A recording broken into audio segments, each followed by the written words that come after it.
Moorlands Radio Sport, in association with Leek Building Society.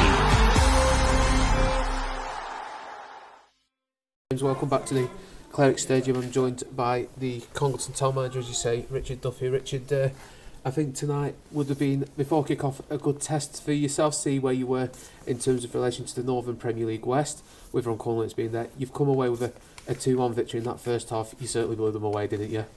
Yeah, we started really well, really quick. We knew we needed to.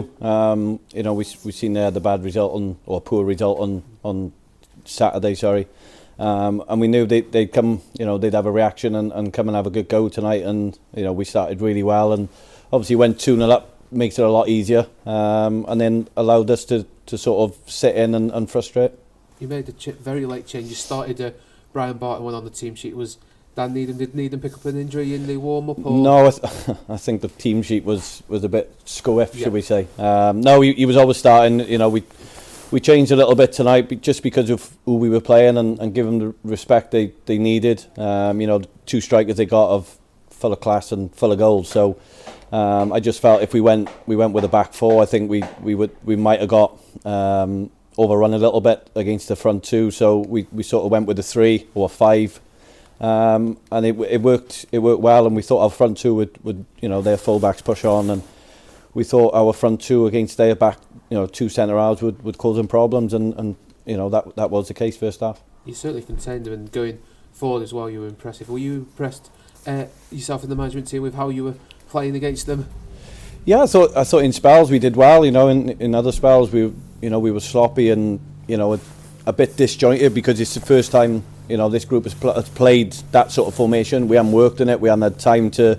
It was something me and Griff come up with the last couple of days. Sorry. Obviously we had no game Saturday, so we another thing was I wanted to get everyone on the pitch tonight. We haven't played for 10 days, and we got another big game on Saturday. So we wanted to share the minutes out, and we made four subs on at half time. We would have made 5, but we made 4. And that was planned before the game. So if we could have stayed as a 3 or as a 5 in the second half, then we would have. But the boys who were coming on, it just didn't work out with the personnel. So we had to change it to 4-3-3, and even then we were a threat on the break. Was those changes made with in mind to Lincoln United in the FA Vars on Saturday? Yeah, they were pre-planned. I don't really like doing it, but it was fair to get. I wanted everyone on the edge, ready to go for Saturday, and giving people 5-10 minutes at the end when they've done that. So we've tried to share the minutes out, especially amongst the front lads, because we're inundated with quality and that sort of end of the pitch, and they've all done themselves justice today.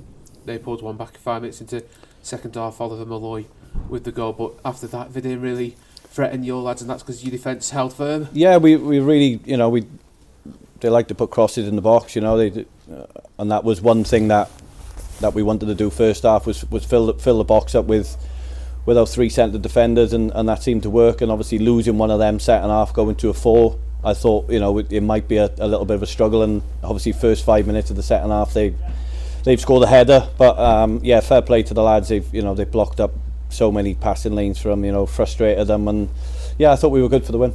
A couple of walking wounded players at the end, Ethan Hartson, Darren Chadwick limping. Any news on injuries for them, or is it to be assessed? Yeah, be assessed. I'm hoping they just knocks more than anything. Chad has had a bit of a dead leg, so was going to come off anyway. So and Ethan took a little bit of a nasty over the ball.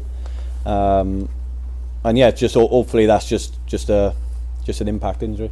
So about Congleton Town and cup competitions at the minute, isn't it? And I saw it last season. Are you doing it again this season? Yeah, I just said to him, I'm not bothered what competition it is. Whatever team we put out is a planned team to try and win a game, and whether there's planned subs coming on, everyone seems to know what they're doing.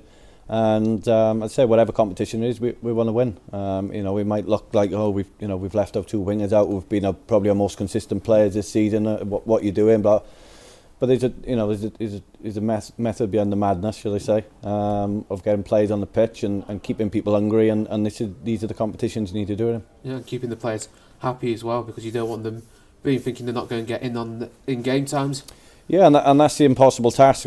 Whatever you say and whatever you do to the players who are not playing, it's not good enough, and that's the life of a manager. Unfortunately, you've got to try and keep people happy, but they ain't going to be happy if they're not playing. So that's the one we got to juggle, and that's the hard part about it. But it is football as well, and at the end of the day, I'm sure when we all go home and we've won, then we'll all be happy.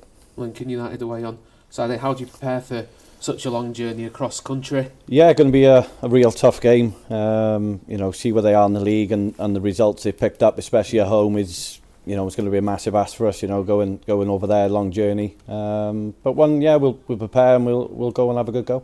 FA Vars again, and we all saw what you did last season. How much would it be for the town of Congleton to go that one stage further and get to Wembley? Yeah, it's a long way away. Yeah. I was saying that last year, and you tick them off one by one, and next thing you know, you last 16, and then it gets a little bit exciting. So until you get to that sort of stage, and it's a long way away, but you got to dare to dream, as they say. Rich, enjoy the journey on Saturday, and thank you for your time as always. Cheers, Rich. So that's the thoughts on Moorlands Radio Sport, in association with Leek Building Society.